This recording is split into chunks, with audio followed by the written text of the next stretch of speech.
of the nation. And there are, I believe, about 2 lakh plus of these common services center that drive a lot of citizen services at grassroots level. And they have access points basically for all of their essential public utility services. Think of social welfare schemes, think of any services related to land records, healthcare, finance. So people could go in and use these places. And now today we are enabling the common services center with our services to help them scale up each of these solutions, and not just that, also provide some gainful employment for the rural economy of the country. And to finally cap this, earlier this year, we actually worked with the Ministry of Electronics and Information IT. This was METI. That helped establish what we called as the Quantum Computing Applications Lab. And this is again something we wanted to see that can accelerate quantum computing led research to drive new development, to enable new scientific discoveries. So Anand, to your point, yes, there are a number of these institutes as well as government bodies that we today work with to drive citizen impact. Thanks, Kanish. Right. Coming to you, Nikhil, Kanish was just mentioning about some of the citizen services provided during the pandemic. Now, from your space in terms of AI and ML, where you have an expertise for more than 2 decades now, can you share a recent example where the team worked on that actually helped during the pandemic, both the ways?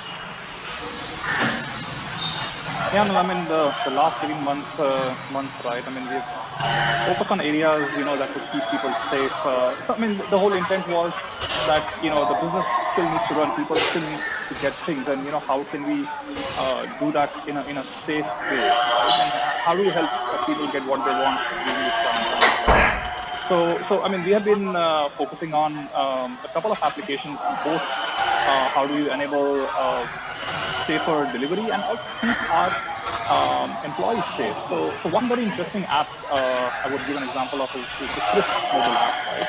So we developed CRISP, which stands for COVID Risk Score Prediction. It's a mobile app to detect and tackle the spread of COVID-19 amongst the workers in the fulfillment centers and sorting centers and so on, right? So this app uses Bluetooth signals from mobile to track social contacts between users, and it generates a risk infection score for every employee. So if an associate which has a very high risk score, you can prioritize them for testing, right? So the model was built off the SEIR, which stands for Susceptible, Exposed, Infectious, Removed approach. That's commonly used to track different epidemiological status of individuals. So our model captures the transition between these different states, from susceptible to exposed to infectious to removed, while also accounting for the test outcomes. And a lot of ML went behind making sure the outcomes are reliable and confident. So we developed a block sampling algorithm to draw samples of the latent infection status of each individual, given data about contacts and test results. And these infection status samples are then used to compute infection risk score for each individual. So the goal was to track adherence to social distancing of our associates in various locations, like as I said, fulfillment centers, sort centers, or delivery store centers. So this allowed the supervisors to take appropriate interventions. Yeah, thanks, Nikhil. I just want to continue with you. It was interesting you called out social distancing. I think that's one of the mantras of our life nowadays. So I just wanted to understand about areas where ML has integrated into our system and some kind of a uh, impact, small or big, for customers positively. An example of an area where your team in India would have worked with other teams across the world in MSA. Yeah, machine learning is, sometimes integrated so well into the system, and it works so seamlessly in the background that, the customers are not even aware that a machine learning system was used to provide that experience that they are observing, right? But it becomes an essential part of the entire ecosystem. For example, we enrich products in an automated fashion to improve the catalog health, right? A lot of people list products on Amazon, and then a lot of information is provided.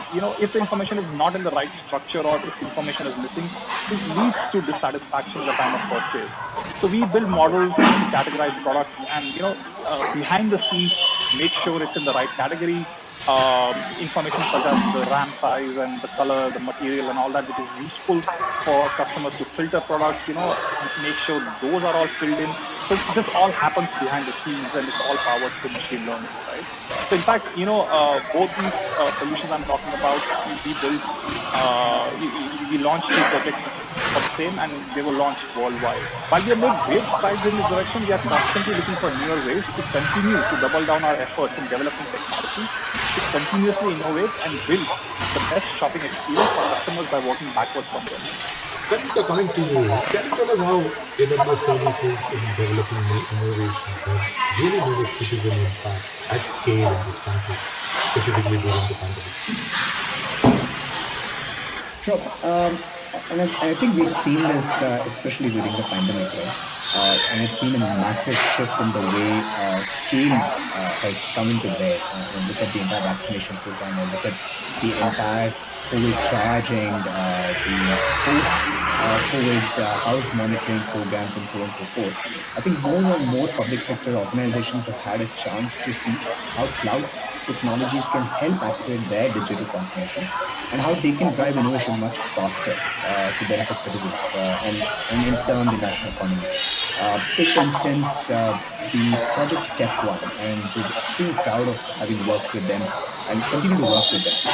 Project Step One really was born out of the pandemic. This is a non-profit, volunteer-led initiative that really augments existing government resources with either technology, people, or processes.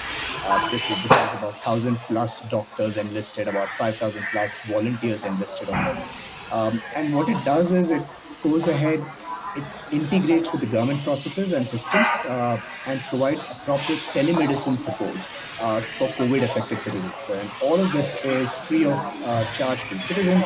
It's pro bono to the government, which goes to my earlier point, right? That in any startup that needs to provide services, especially citizen impact, needs to keep their costs low. And in this case, well, when the service is offered for free and pro bono, then there is a bigger pressure coming in on keeping their entire infrastructure extremely nimble. Now, since about March 2020, Step One has worked in about 21 states. They've gone ahead, done things like pre-COVID triaging, COVID positive triaging, home isolation monitoring, and then further on long COVID support. And their entire technology stack is today hosted on AWS Cloud. And that's only because, one, it offers the best in class tools, and it's managed services which are very essential for an organization like Step One. And you would say, well, what's so unique about Step One, right? You could have this hosted anywhere else. The key USP is that Step One has not a single DevOps person. It probably has one or two volunteers that manage the IT deployment, but beyond that, there are no DevOps persons. So everything is out of the box on AWS, and that becomes a quick agility that Step One has to react very quickly to either the rise in cases or the fall in cases. So when the second wave went up between that April May timeframe, Step One was able to ramp up very quickly on this infrastructure. But then, as it started tapering down and as it started falling, it was able to quickly scale down as well and start saving costs. And that's where we provide those managed versions for any open source software that is out there to deploy and scale. Hey, thanks. Coming to you, Deepa, Nikhil was mentioning about training data and algorithms that were created within it. Can you tell us something more about how Alexa is catering to a faster growing user base, which probably is more comfortable in engaging in native languages? Absolutely, Anil. When we started out, as I said, we had to understand content in all the different languages, and we now support news experiences in multiple languages, multiple regional languages: Tamil, Telugu, Urdu, Marathi, Bengali. And one of the biggest steps that we took was actually to support Hindi interactions itself, and this happened late about late 2018 or so. And Alexa could then understand customers who were speaking to her completely in Hindi or in English. And English was important because Indians speak in mixed languages. There's a sentence in English or a sentence in Hindi, and we wanted Alexa to be able to interact with all family members and reply either in English or in Hindi based on who is speaking to her and in what language. And we built this support by a bilingual ASR system. And this is what we call as Alexa's multilingual mode. So you could have one question in Hindi, one question in English, and Alexa would seamlessly switch between the two to keep the conversation going. And we also needed to understand a lot of cultural and subcultural context within Hindi. So we started seeing content requests that were unique. We had to support Haryanvi music, which we'd not really encountered at scale earlier. We created content such as Shairi, which was like a whole new segment of content that we'd not had earlier. And today, customers can say, Alexa, Bollywood ke latest gaane bajao ya cricket score batao. And despite having mixed script in there, it all just works very, very well. And it goes back to creating like this intuitive experience for a native speaker. And one of the most recent things that happened, which was just last week, is the availability of Amitabh Bachchan's voice now on Alexa. And he's the biggest icon on Indian cinema. Most Indians can recognize his voice. And we have poems, anecdotes, there's a lot of interesting information. And this is another big milestone in localizing localizing Alexa, so that the service is more delightful and entertaining. And we call this as the Desi Alexa. And we have pronunciation and diction that's different even within Hindi, so we are continuing to learn. There are many requests or words that we may not understand just as yet. So we continue to expand understanding in local languages. Customers are being very patient with us, and we totally appreciate it. We take their feedback, and we are taking the time to make sure that Alexa can learn more. And we'll use the latest advancements in ML and neural networks to make sure that Alexa gets smarter. And it's always day one here, so we've got a ways to go.